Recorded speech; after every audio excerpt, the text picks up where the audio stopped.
যারা আমার ভিডিও দেখতেছেন সবাইকে আসসালামু আলাইকুম। আজকে আমি দেখাবো ম্যাগি নুডলস কিভাবে আমি রান্না করেছি এবং এই রান্নাটা অনেক মজা হয়।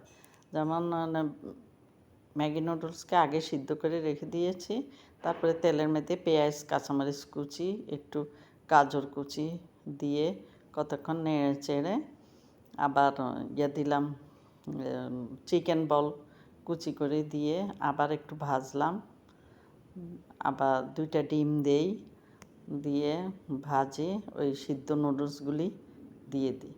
আসলে ম্যাগি নুডলসটা এমনি অনেক স্বাদ, বাচ্চারা তো পছন্দ করেই, বড়রাও অনেকে এগুলো পছন্দ করে।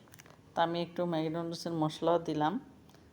মশলা দিলে চাট মশলা, ম্যাগি নুডলস মশলা বাসায় ছিল যা একটু একটু সব কিছু দিয়ে দিছি, একটু মুখে একটু স্বাদ লাগার জন্য।